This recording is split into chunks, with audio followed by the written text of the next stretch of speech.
खबर 29 में आपका हार्दिक स्वागत है। आइए आज हम हजारीबाग जिला के अंतर्गत बरकट्ठा प्रखंड के सूरजकुंड में उपस्थित हैं और यहाँ एक शिक्षा का अलग जगाने वाले शिक्षक सीके पांडे जी के द्वारा एक छात्र प्रतिभा सम्मान का आयोजन किया गया है, जिसमें आप देख सकते हैं कितने छात्राएं मौजूद हैं और छात्राओं के साथ साथ में नेताओं भी उपस्थित हैं। और सबसे बड़ी बात यह है कि यह शिक्षा की जगत की बात है तो यहाँ पदाधिकारी महोदय भी मौजूद हैं। तो हम आइए इनसे एक एक करके बात करने की कोशिश करेंगे। अभी सारे नेता अधिकारी और छात्र अभिभावक यहाँ मौजूद हैं।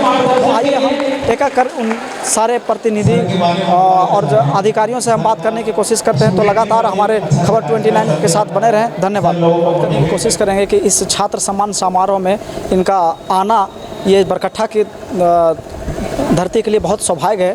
तो सर, सबसे पहले आपको खबर 29 में आपका हार्दिक स्वागत है सर। बहुत बहुत धन्यवाद आपका। सर, आप आज इस बरकट्ठा के धरती पर शिक्षा को बढ़ावा देने के लिए आप यहाँ पहुँचे हैं। सर, क्या कहना चाहेंगे? शिक्षा को बढ़ावा देने के लिए तो मैं हूँ, लेकिन साथ साथ शिक्षा क्या है यह भी लोगों को जानना चाहिए। ज्ञान अर्जित करने के साथ साथ उस शिक्षा का सदुपयोग होना चाहिए, रोज़गार सृजन की व्यवस्था होनी चाहिए, जलवायु परिवर्तन और ग्लोबल वार्मिंग जिसे कहते हैं वैश्विक तपिश, उसका प्रबंधन भी मालूम होना चाहिए। तो हम यही सब बातें यूनिवर्सिटी में, कॉलेज में, छात्रों के बीच, शिक्षकों के बीच, जगह जगह पर देश भर में घूमकर बताता हूँ।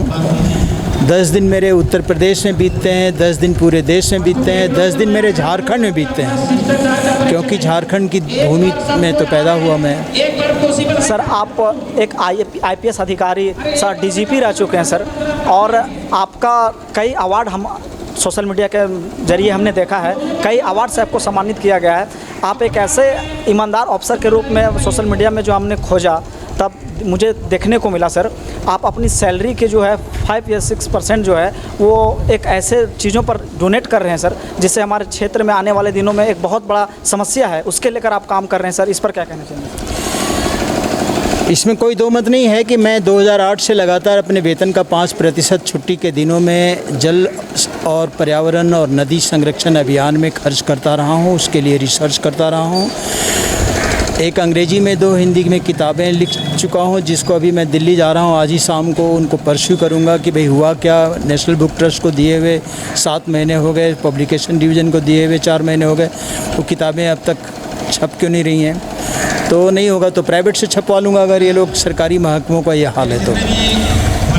जो अभियान है जल संरक्षण का, उसके लिए हजारीबाग, कोडरमा, धनबाद, रामगढ़, इन 4 ज़िलों को फ़िलहाल मैंने जल संरक्षण के लिए गोद लिया है। लेकिन यह कलेक्टिव एफर्ट है, सामूहिक प्रयास है, इसमें सभी का सहयोग की ज़रूरत है। एक व्यक्ति मार्गदर्शन तो सही कर सकते हैं आपको, लेकिन सबके बदले में 1 अरब 43 करोड़ को माथे पे लेकर नहीं ढो सकते। एक मुख्यमंत्री से उम्मीद नहीं करनी चाहिए कि सबसे घर घर जाकर सबको गिलास से पानी पिलाएंगे, सो है ना। तो वो तरीके मैं बताता हूँ और इसमें कोई दो मत नहीं। सिर्फ 5% नहीं, बल्कि लखनऊ में मैंने पूरा प्लॉट, उसमें 3 मॉडल जो विकसित किया है। दूसरे लोग होते तो कॉमर्शियल यूज उसका करते, लेकिन मेरा पूरा का पूरा प्लॉट ही जल संरक्षण का, एक समझिए कि जल संरक्षण वाटिका ही मैंने बना दी है। तो झारखंड में बरही में तो मैं पहले ही जा चुका, यहाँ पर बरकट्ठा में पहली बार रुक कर कार्यक्रम कर रहा हूँ। मैं जानना चाहूँगा कि आप लोग कहाँ तक हमें साथ देंगे। जितना आप लोग साथ देंगे, छात्र भी, अभिभावक भी, शिक्षक भी, उतने ही हम आगे बढ़ेंगे। और सिर्फ इतना कहना चाहूँगा संक्षेप में कि अगर मेरा मॉडल जून तक लोग अपने खेतों में, खलिहानों में, अपने कुओं में, अपने बावड़ी में, अपने ट्यूबवेल के पास, चापाकल के पास लागू कर लिए, तो अक्टूबर तक हम आदर्श ऊंचाई तक जल स्तर उठा सकते हैं। बहुत नेक कार्य लेकर आप चले हैं सर। और मैं एक आपसे प्रश्न करता हूं सर, आप कितने कौन से बैच के IPS अफसर रहे? मैं महेंद्र मोदी, वर्तमान कोडरमा जिला झारखंड, जो उस समय हजारीबाग जिला था, वहाँ पर पैदा हुआ। और हजारीबाग जिला स्कूल में पढ़ा, फिर पटना साइंस कॉलेज में पढ़ा, फिर दिल्ली यूनिवर्सिटी में पढ़ा। वहीं से एमए करने के बाद आईपीएस 1986 में बना। उत्तर प्रदेश कैडर मिला, उत्तर प्रदेश में पूरी नौकरी की। 3 साल पहले सेवानिवृत्त हुआ, उसके बाद में लगातार समाज सेवा में लगा हुआ। और समाज सेवा का मतलब राजनीति सेवा नहीं, भाषण देने वाली सेवा नहीं, धरातल पर सेवा। वो तो सर आपका लगातार 11 वर्षों से हमने सोशल मीडिया में 16 वर्षों से 2008 से अभी तक लगातार आप जलस्तर को उठाने के लिए आप लगातार क्षेत्र में काम कर रहे हैं सर। आप इसके प्रति सरकारी क्या कुछ सुविधा आपको प्रदान हो रही है? नहीं, कोई सुविधा मैंने न मांगी नहीं है और न मिली है। उत्तर प्रदेश ने ज़रूर मुझे जल संरक्षण सलाहकार 6 दिसंबर 2017 को ही बना दिया था नगर विकास विभाग का। बाद में ग्रामीण विकास विभाग भी मेरी सेवाएं लेना शुरू किया। तब तक कोरोना आ गया। उस समय चूँकि जब बनाया गया था तो डीजी पुलिस था, तो अलग से सुविधाएं उन्होंने दी नहीं। सेवानिवृत्ति के बाद कोविड आ गया, उसके बाद मैंने मांगी नहीं। क्यों नहीं मांगी? क्योंकि फिर मैं अगर गवर्नमेंट सर्वेंट बन जाऊंगा तो वही मास्टर सर्वेंट का संबंध फिर कायम हो जाएगा। फिर मैं पूरे हिंदुस्तान में लोगों को शिक्षा नहीं दे पाऊंगा, तो मैंने सुविधाएं कोई नहीं ली। हाँ, एक अगर कार्यालय होता है, एक गाड़ी होती है तो मेरी स्पीड बढ़ जाएगी। वेतन मुझे नहीं चाहिए। तो ये मैं झारखंड में रांची में जाकर भी चाहूँगा कि सरकार को समझाया जाए इस बात के लिए। सर, आप शिक्षा के स्तर को भी बढ़ावा देने की कोशिश कर रहे हैं सर, और आज इस जीता जागता उदाहरण है कि आप यहाँ पहुँचे हुए हैं। सर, आपका सफ़र इतनी बड़ी है, इसका कुछ मंत्र हमारे युवाओं को जो हमारे चैनल देख रहे हैं सर, उनको आप बताएं। आप एक आईपीएस अधिकारी रहे हैं, उत्तर प्रदेश में डीजीपी रहे हैं सर।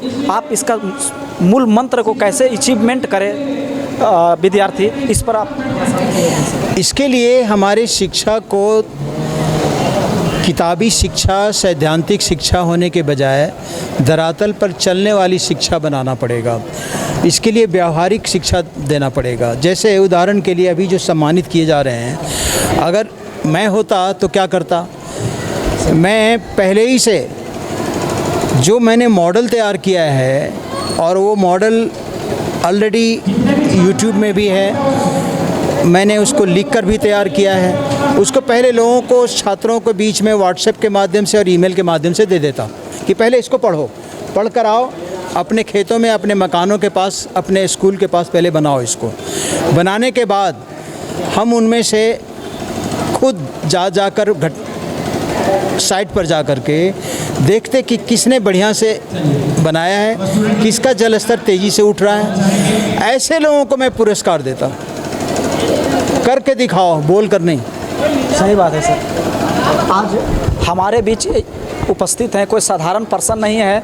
ये देश के सबसे बड़े एग्ज़ाम क्वालिफाई करके अपने ज़माने में इन्होंने आईपीएस अफसर बने, और आईपीएस अफसर बने रहने के बाद इन्हें डीजीपी से सेवानिवृत्त किया गया, और ये उत्तर प्रदेश में ही पूरी नौकरी किए हुए हैं। तो आज इस शिक्षा सम्मान समारोह में आज ये उपस्थित थे और हमसे बात करने की कोशिश किए, और लोगों तक ये 2 जागरूक फैलाने के काम कर रहे हैं। एक सबसे बड़ी समस्या देश के बनती जा रही है जो जल का, इन्होंने लगभग 16 साल से अपनी सेवा, सरकारी सेवा देने के बाद भी अपनी सेवा को जारी रखे हैं सर। और दूसरी सबसे बड़ी सेवा है कि शिक्षा जगत को भी बढ़ावा देने के लिए यहाँ तक पहुँचे हैं। तो मैं चाहूँगा सर से कि जब तक आपका जीवन रहे सर, इस प्रकार के ईमानदार अफसर की आवश्यकता है हमारे देश में, जो लगातार अपनी कामों को विफलता की ओर लेके जाते हैं, और आप जैसे लोग सफलता की ओर लेके जाने के प्रयास कर रहे हैं। तो मैं चाहूँगा सर कि हमारे चैनल के माध्यम से और हमारी जो जनता, जो लोग देख रहे हैं आपकी